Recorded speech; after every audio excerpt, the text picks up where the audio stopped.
the siege tank is going to move in and actually get in range there.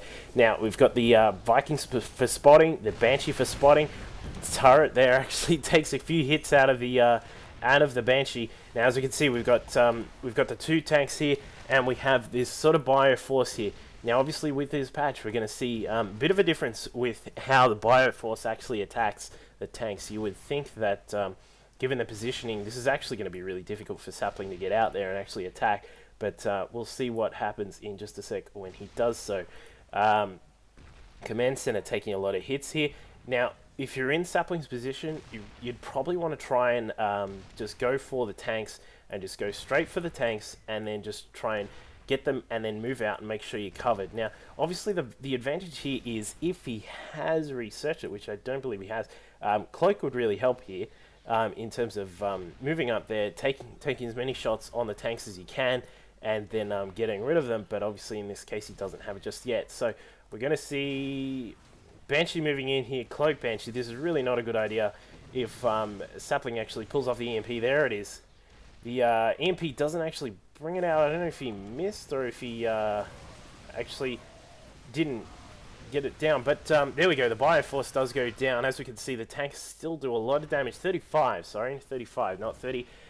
Against light units. And then plus they get the 50 damage against armored units. So they still do a lot of damage. Now we've got Sapling's in a bit of an interesting position here because he only has one of his own tanks and siege mode is only just finished. Now what Fallen is doing is going to try and reinforce this particular attack while he expands, which is doing a nice job there. Hopefully he gets the transfer of the SCVs across and he keeps supporting this attack. Now Saplingg is forced to move out because, to lift off and actually bring his command center home because there's just no way he can actually stop these three tanks from actually destroying the command center just at the moment because, quite simply, he really only has this force. Now, this has come from the fact of we've got a little bit of a macro issue here with just being a little bit higher than you would normally sort of expect, and also we only really have a bioforce here. We've got one factory, one starport, and that is it other than the racks. So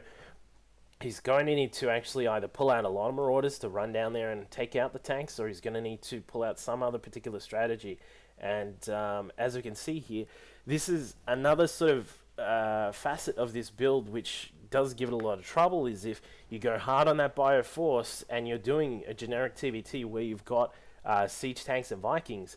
Despite the nerf, I would think that siege tanks are still going to be reasonably popular, just because of the fact that if you get a few of them out and you actually get good spacing on your tanks, you're still going to do a lot of damage. So what we're going to see is, hopefully we're going to see Saplingg pulling out something so he can actually take out these forces here, but he does move his Vikings down. But unfortunately, they've got their own cover here. The tanks, they've got their own Vikings, which are going to be covered, and we have some SCVs repairing the Vikings, which is nice work by Fallen here.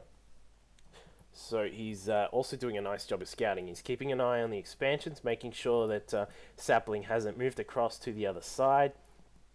And we have, I think I heard, yes indeed, we've got another starport coming out. So just a little bit of concern here about Saplingg with his racks. What he'd really need to do, in my opinion here, to take out this position is either step up the tank production or get some tech labs on here and get a lot of marauders out, because marauders with stim could probably take this out pretty quickly. And as you can see, Fallen trying to just do a little bit of harass there with a Raven dropping an auto turret around, but obviously that's not going to do too much.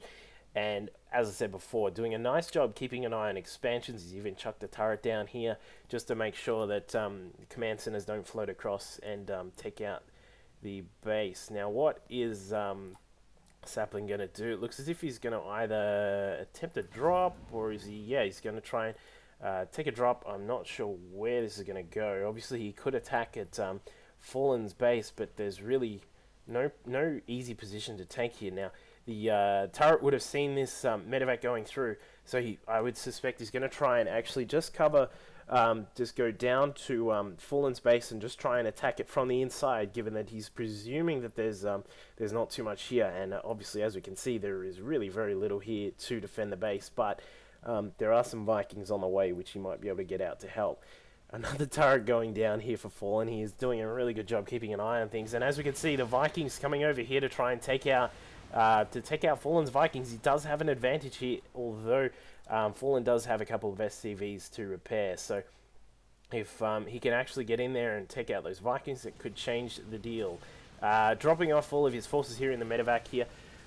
You'd want to see him just take out as many SCVs as possible, just so he can even up the income scale, given that Fallen actually does have this expansion here, as you can see. But he only takes out a couple of those SCVs, and he's going to try and just do some building harass here. You want to really see him try and keep this this force alive, because given the actual cost of all of these units, it's really not worth just wasting all of it. But it looks as if he's going to lose most of that. His Vikings are coming across here to try and take out some of Fallen's Vikings, and it is actually even. They're pretty much really even on the scale of how they're attacking there.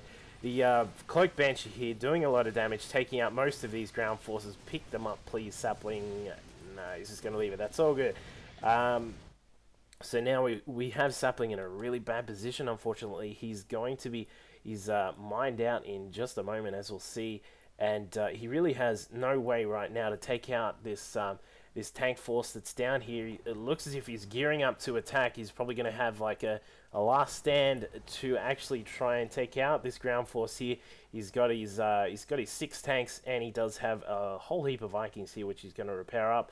These tanks are going to try and move down here. I would suspect he's going to try and just really slowly leapfrog them through and try and take out the tanks of Fallen. And as you can see here with that aerial advantage here that Saplingg has, he does have a couple more Vikings, given that Fallen only has 3 and Saplingg actually has 7. So nice advantage in that respect for Saplingg. If he can hopefully push out and actually make use of this advantage, he can actually climb out of this hole he's sort of dug himself into.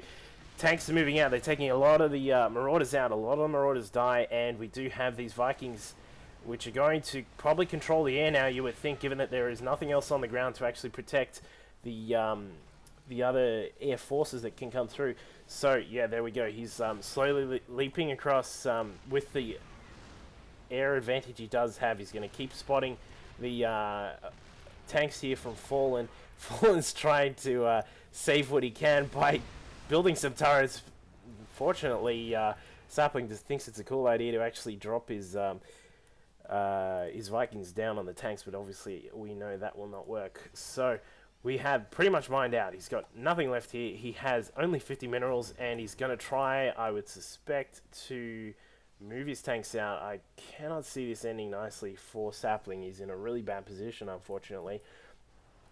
We've got more Vikings coming out. So as we can see, this has, whilst in Game 1 I did say I really am not a fan of TvT tank Viking wars, this has turned into one. But what we're going to see here is probably an interesting battle, given that that medevac is really low HP. Drops off one of the tanks. One of the tanks does die in the medevac when it goes down. All of that is dead, and that is GG from Saplingg. So as we saw, a really nice opening from Saplingg there. He took out a lot of SCVs and a lot of units, in fact, at the start of the game on Fallen's side of the map. But as you can see, just unfortunately, that the drawback there of the early Ghost build is that you have no real counters to the tanks once the tanks start coming out now. And if the tanks get position on you, you're really going to have to switch around your tech, get a lot of either Marauders pumping out so you can counter them, or a lot of your own tanks, and then we move into a generic sort of TvT. So hopefully that opening is a bit of interest to some of you guys there, and if you want to give it a shot, please do. And the guide I will post from the Liquipedia from teamliquid.net. I'll post that in the description, and also if you give it a go, let me know, post in the comments. If you have a different variation, give it a go and post in the comments.